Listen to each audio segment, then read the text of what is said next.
ಆದಿತ್ಯಾದಿ ನವಗ್ರಹ ಶುಭಕರಾ ಮೇಷಾದಯೋರಾಶಯೋ ನಕ್ಷತ್ರಾಣಿ ಸಯೋಗ ಕಾಶ್ಚತಿತಯಾಸ್ತದ್ದೇವತಾಸ್ತದ್ಗಣ ಮಾಸಾಬ್ಧ ಋತವಸ್ತಥೈವ ದಿವಸ ಸಂಧ್ಯಾ ಸ್ತತಾರಾತ್ರಯಃ ಸರ್ವೇ ಸ್ಥಾವರ ಜಂಗಮಾಃ ಪ್ರತಿದಿನಂ ಕುರ್ವಂತು ನೋ ಮಂಗಲಂ. ಶ್ರೀ ಗುರುಭ್ಯೋ ನಮಃ.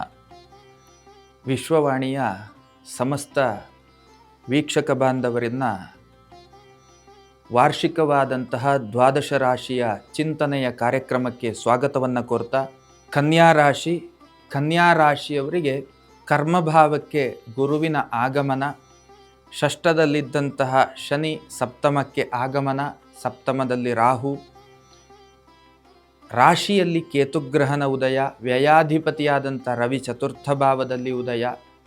ಈ ವರ್ಷಾರಂಭದ ದಿನದ ಗ್ರಹಸ್ಥಿತಿಗಳು ಹೀಗಿದ್ದರೆ ಸರ್ವ ಕಾರ್ಯಗಳಲ್ಲಿಯೂ ಕೂಡ ಒಂದು ಹಂತದ ಸಮಾಧಾನದ ಫಲ ಹೇಳುವಂಥದ್ದು ಇರ್ತದೆ. ಅದು ವೃತ್ತಿ ಜೀವನಗಳಾಗಿರಬಹುದು, ದೈಹಿಕ ಮಾನಸಿಕವಾದಂಥ ಆರೋಗ್ಯ ವಿಷಯಕ್ಕೆ ಸಂಬಂಧಪಟ್ಟಂತಹ ವಿಷಯಗಳಾಗಿರಬಹುದು, ಆರ್ಥಿಕತೆಗೆ ಸಂಬಂಧಪಟ್ಟಂಥ ವಿಷಯಗಳಾಗಿರಬಹುದು, ಗೃಹ ನಿರ್ಮಾಣ, ಭೂಖರೀದಿಯಂತಹ ಯೋಗ ಫಲಗಳಿಗೆ ಸಂಬಂಧಪಟ್ಟಂತಹ ವಿಷಯಗಳಾಗಿರಬಹುದು. ಇದೆಲ್ಲದರಲ್ಲಿಯೂ ಕೂಡ ನಿಮ್ಮದ್ದೇ ಆದಂತಹ ಒಂದು ಸಮಾಧಾನದ ಫಲ ಹೇಳುವಂಥದ್ದು ನಿಮಗೆ ಇದ್ದೇ ಇದೆ.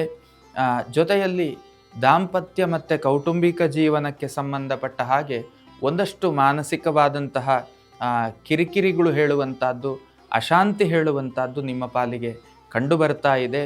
ರಾಶಿಯಲ್ಲಿಯೇ ಕೇತುಗ್ರಹದ ಉದಯ ನಿಮ್ಮನ್ನು ದಶದಿಕ್ಕುಗಳಿಂದಲೂ ಕೂಡ ದೃಷ್ಟಿಸುವಂತಹ ಸಂದರ್ಭಗಳು ನಿರ್ಮಾಣ ಆಗಬಹುದು. ಅಂತಂದರೆ ಎಲ್ಲಿಯೋ ಒಂದು ರೀತಿಯಲ್ಲಿ ನಿಮ್ಮ ಮೇಲೆ ಕಣ್ಣುಗಳು ಹೇಳುವಂಥದ್ದು, ಅದು ಬೀಳ್ತಾ ಇರುವಂತಹ ಸಂದರ್ಭಗಳು ಜಾಸ್ತಿ ಇರ್ತದೆ. ವಿದ್ಯಾರ್ಥಿಗಳಿಗೆ ಪೂರಕವಾದಂತಹ ವಾತಾವರಣ ಆಗಿರೋದಿಲ್ಲ. ಭಾಗ್ಯಾಧಿಪತಿಯಾದಂತಹ ಶುಕ್ರನಿಗೆ ಶನಿಯ ಯೋಗ ಹೇಳುವಂಥದ್ದು, ರಾಶಿಗೆ ಷಷ್ಠಭಾವದಲ್ಲಿ ಇರುವಂಥದ್ದು. ಅಂತಂದರೆ ತಂದೆಯ ಪಿತೃಗಳಿಗೆ ಸಂಬಂಧಪಟ್ಟ ಹಾಗೆ, ತಂದೆಗೆ ಸಂಬಂಧಪಟ್ಟ ಹಾಗೆ, ತಾಯಿಗೆ ಸಂಬಂಧಪಟ್ಟ ಹಾಗೆ ಅನಾರೋಗ್ಯಗಳನ್ನು ಅನುಭವಿಸುವಂತಹ ಯೋಗ ಫಲಗಳು, ಅವರ ಅನಾರೋಗ್ಯ ಹೇಳುವಂಥದ್ದು ನಮ್ಮ ಮಾನಸಿಕವಾದಂಥ ಅಶಾಂತಿಗೆ ಕಾರಣವಾಗುವಂತಹ ಸಂದರ್ಭಗಳು ಜಾಸ್ತಿ ನಮ್ಮ ಮುಂದೆ ಎದುರಾಗುವಂಥದ್ದು ಜಾಸ್ತಿಯಾಗಿ ಕಂಡು ಬರ್ತಾ ಇದೆ. ಇನ್ನು ಎಲ್ಲಿಯೋ ಒಂದು ರೀತಿಯಲ್ಲಿ ಕರ್ಮಕ್ಷೇತ್ರದ ಮೇಲೆ ಮೋಡ ಕವಿದಂತಹ ಒಂದು ವಾತಾವರಣ, ವೃತ್ತಿಯಲ್ಲಿ ಒಂದು ರೀತಿಯಲ್ಲಿ ಹಿನ್ನಡೆಯ ಫಲವೋ ಅಥವಾ ತಾನಂದುಕೊಂಡ ರೀತಿಯಲ್ಲಿ ಯಶಸ್ಸನ್ನು ಕಾಣದೇ ಇರುವಂತಹ ಸ್ಥಿತಿಯ ಫಲವೋ ಇತ್ಯಾದಿಗಳೆಲ್ಲ ಸ್ವಲ್ಪ ಅನುಭವಕ್ಕೆ ಬರುವಂತಹ ಸಾಧ್ಯತೆಗಳು ಜಾಸ್ತಿಯಾಗಿ ಕಂಡು ಬರ್ತಾ ಇದೆ. ಇನ್ನು ಪ್ರಯಾಣದ ಫಲ ಜಾಸ್ತಿ ಅಂತಂದರೆ ಒಂದಷ್ಟು ತಿರುಗಾಟಗಳನ್ನು ಮಾಡುವಂತಹ ಯೋಗ ಫಲಗಳು, ಅದು ತೀರ್ಥಕ್ಷೇತ್ರವೋ ಅಥವಾ ವೃತ್ತಿ ನಿಮಿತ್ತದ ತಿರುಗಾಟವೋ ಇತ್ಯಾದಿಗಳೆಲ್ಲವೂ ಕೂಡ ಕಂಡು ಬರ್ತಾ ಇರುವಂಥದ್ದು.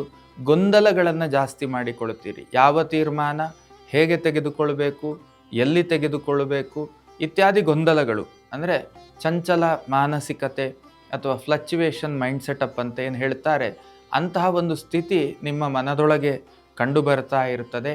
ಸೊ ತಾವುಗಳು ಕೂಡ ಹಾಗೆ ವಿಷ್ಣುವಿಗೆ ಸಂಬಂಧಪಟ್ಟಂತಹ ಆರಾಧನೆ, ವಿಷ್ಣು ಸಹಸ್ರನಾಮದ ಪಠನ ಮಾಡುವಂಥದ್ದು, ವಿಷ್ಣುವಿನ ಆಲಯಕ್ಕೆ ಪ್ರತಿ ಬುಧವಾರದ ದಿವಸ ಹೋಗಿ ಪ್ರದಕ್ಷಿಣೆ ನಮಸ್ಕಾರಾದಿಗಳನ್ನು ಅರ್ಪಣೆ ಮಾಡುವಂಥದ್ದು, ಅಲಂಕಾರ ಪ್ರಿಯೋ ವಿಷ್ಣು ಅಂತ ಒಂದಷ್ಟು ವಿಷ್ಣು ದೇವರಿಗೆ ಅಲಂಕಾರಿಕವಾದಂತಹ ದ್ರವ್ಯಗಳನ್ನು ದಾನ ಮಾಡುವುದು, ಹೂವುಗಳಾಗಿರ್ಬೋದು, ವಸ್ತ್ರಗಳಾಗಿರ್ಬೋದು, ತುಳಸಿ ಆಗಿರ್ಬೋದು, ಇಂಥದ್ದನ್ನು ದಾನ ಮಾಡುವಂಥದ್ದು. ಈ ವರ್ಷದಲ್ಲಿ ಕನಿಷ್ಠ ಒಂದು 4 ಬಾರಿ ಆದರೂ ಕೂಡ ಸಾಧ್ಯವಾದರೆ ಶ್ರೀನಿವಾಸನ ದರ್ಶನ ಮಾಡುವುದರ ಬಗ್ಗೆ ಪ್ರಯತ್ನವನ್ನು ಮಾಡಿ. ಇದರಿಂದ ಬಹಳಷ್ಟು ದೊಡ್ಡ ಲಾಭ ಹೇಳುವಂಥದ್ದು ನಿಮ್ಮ ಪಾಲಿಗೆ ಆಗುವುದಕ್ಕೆ ಸಾಧ್ಯತೆ ಉಂಟು. ಎಲ್ಲ ಪರಿಹಾರ ಪ್ರಕ್ರಿಯೆಗಳನ್ನು ಅಳವಡಿಸಿಕೊಳ್ಳಿ. ಈ ಸಂವತ್ಸರದಲ್ಲಿ ಯಶಸ್ಸು ಮತ್ತು ಶಾಂತಿಯ ಜೀವನ ಹೇಳುವಂಥದ್ದು ಖಂಡಿತ ನಿಮ್ಮ ಪಾಲಿಗೆ ಲಭ್ಯ.